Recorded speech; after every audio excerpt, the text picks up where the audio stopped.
What's going on, everybody? Welcome back to Marriage and Medicine. We are officially in 2022, and so that means new year, new goals. We got some big moves coming in this year. You're gonna say new year, new me. Nah, I hate that saying. But new goals. We always try to. I don't usually write them down. Jasmine likes to write a lot of goals down. I usually just put them in my mind and just kind of go throughout the year and just take life as it comes. But this year, we just wanted to talk about our goals for this year. Yeah, I like to write them down because at the end of the year, I like to reflect and look back on the year, and I try to see, okay, which ones did I do? Which ones was I close to, or which ones I just didn't do at all. I'm not a resolution person because I feel like resolutions aren't really realistic. They're not sustainable. But I feel like a goal, if you make it where it's simple, that's something that you can attain, I feel like it's easier to stick to those. So I always, at the end of the year before a new year starts, I always try to think about my life and goals of things I want to achieve for the following year. So one of the goals that I want to achieve is that I want to stay consistent with my workouts at Orange Theory. So I usually go twice a week, and so this year I want to make sure that I stay consistent throughout the whole year. You got this. I started last year in the summertime, and I stayed consistent pretty much all the way up till the holidays. So I feel like now that I have a full year, I'll be able to really stick with that well. Yeah, I'm kind of in that same boat a little bit too. I'm trying to bulk up a little bit just because get a little extra weight on me from that standpoint. So I've been trying to get to Planet Fitness. I kind of started that last year also, just kind of getting back into it. There's no excuse, but during residency, it's just it's hard. Your schedule's all over the place. You don't have much free time. So sometimes certain things kind of goes to the wayside a little bit. And for me, it was kind of working out.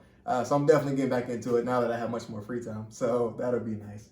Yeah, another goal of mine that I would like to, sounds weird to say it's a goal, but ideally at some point this year, I would like to hopefully have another baby. It might not be born this year, but I think now is a good time for us to start expanding our family. I wanted to initially have a little bit of a gap between Naya and then whenever we had another child. And so now I feel she's turning 3 this year. So it's okay, now feels like a good time to get prepared for that. Yeah. So if it was up to me, we would have just knocked them out. Yeah, I can't. I need But she stays at home with them, and so yeah, she needs her sanity. So I needed space. It's her body also. I feel like if I had a back-to-back that I would just lose my mind. So I was I need space. Hopefully, ideally, by the time that the next one comes along, she will be fully potty trained. So I'm not going to have 2 kids in diapers and all of that. But I feel like now is a good time for us to start preparing for that next part of our life with having 2 kids. For sure.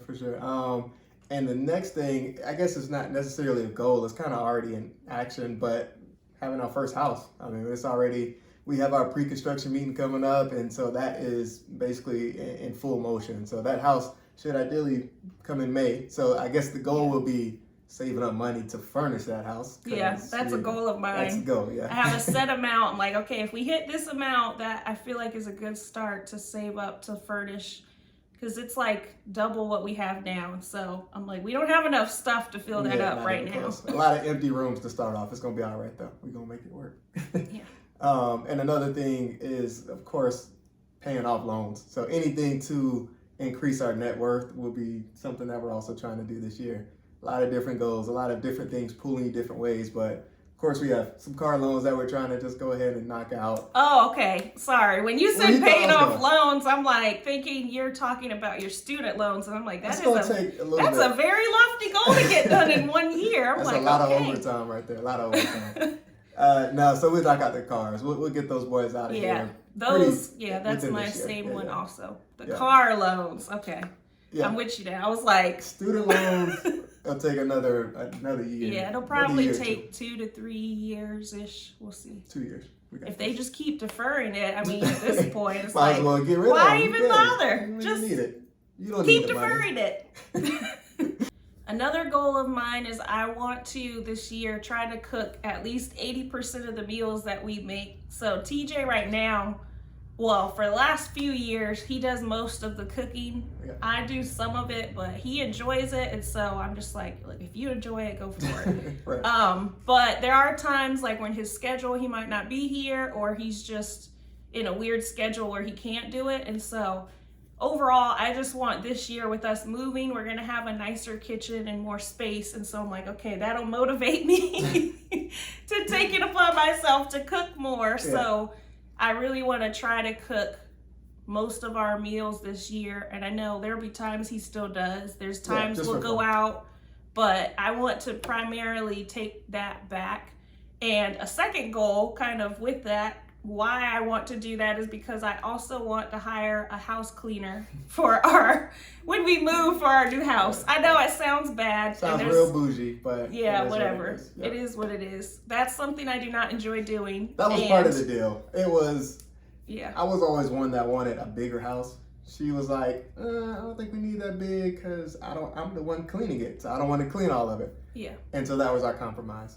If we got the big house that I wanted, then we could hire a house cleaner. So there we are. So at some point this year, that's my other goal. So I felt like, okay, if I'm gonna have someone that takes care of that for me, then I can offset it and start picking up doing the cooking more, because, you know, somebody's helping lighten my load, so I might as well just pick back up some more things.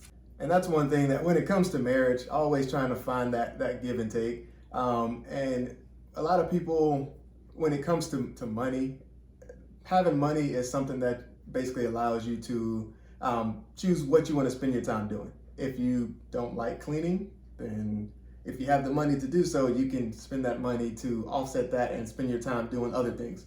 And so I think that's something that'll be very beneficial. It will give her more time to have time with the kids, have time to, again, pick up other things such as cooking, things of that nature. So within your family, also kind of think about things that you can do to prioritize your time and put your time where you actually want it.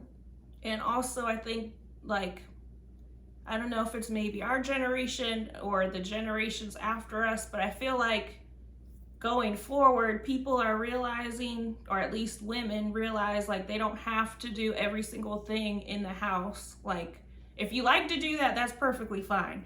But I feel like they're realizing, like, I don't have to stress myself out doing all these things. Like, if I need help with something, it's okay to ask for help, or it's okay to, like, bring in extra help. So I feel like that's more of, like, the reason I'm realizing, like, I don't have to get stressed out with, like, oh, I need to clean this entire house this week, or I need to make sure I've cooked 7 meals this week, and I need to make sure all the laundry is done, and all of, like, it's okay if I have to ask, you know, even him for help, or ask whoever, like, hey, I need you to come in once a month and help me with, like, getting this house clean. There's nothing wrong with that either. The next goal that we have is also creating an emergency fund. Of course, when it gets time to where we're buying a house and all these other things, expenses, all that kind of stuff comes up. And so it is definitely always important to make sure that you have ideally a beefed up emergency fund. 3 to 6 months of expenses is what most people, experts, say. We definitely hope to have somewhere in that neighborhood, just so that we always have some money saved up if something were to occur. Especially with COVID, it's been a thing for 2 years now. And, like, when it first started, people would lose jobs. And if you didn't have anything saved up, then you're, like, stuck. You don't know what to do. And so I feel like it's a good idea at least to have something, whatever it is you can do, like, have something saved up, and just add to it, you know, little by little, so that in the event something happens, like, hopefully you'll be prepared. And then another one of my goals is that I wanted to grow more spiritually. So, like, so every year I try to pick, like, a word for the year. I don't remember who I first heard it from, but whoever I heard it from was like, oh, you know, pick a word for your year of, like, what you want your year to be like, I guess. And so my word for 2022 was intentional.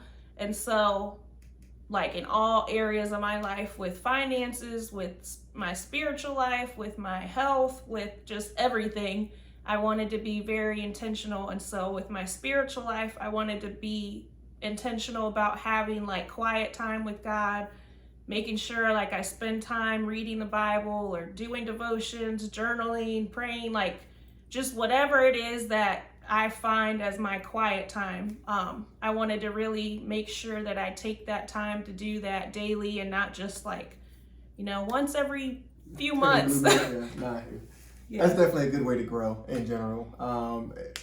By growing spiritually, you also have the ability to basically just become introspective, and you get a lot of answers to things that's been kind of plaguing your mind. Whatever it is on your mind, a lot of times when you go to God with it, you get those answers, and you get some insight into what you're feeling and what you're going through, and ways to change. One of our last goals is being able to take two big trips throughout the year. One of them, one at least. At least one, yeah. At least I one. always say at least one trip somewhere. Just because, I mean, it's good to. I mean, I know COVID's kind of jacking some stuff up, but it's still good to just get out there and experience something new. And so we definitely plan to at least one, ideally two. We'll see how it goes. But we already actually have one scheduled for her birthday, so that'll be fun. Well, if it doesn't get canceled, we'll see. Yeah, we're going on a quick little cruise to Bahamas, so we'll see how that goes. So these are just a few of the goals that we have for this new year. Like I said, I feel like it's always good to start out the year with goals in mind, and then once you get to the end of the year, you can kind of look back and reflect on what you've achieved throughout the year. So feel free, if you have any goals that you've made for this new year as well, you can share those with us in the comments. And don't forget to subscribe to our channel. And if you aren't already, you can follow us over on Instagram at Marriage in Medicine. And we will see you in the next video. All right, peace.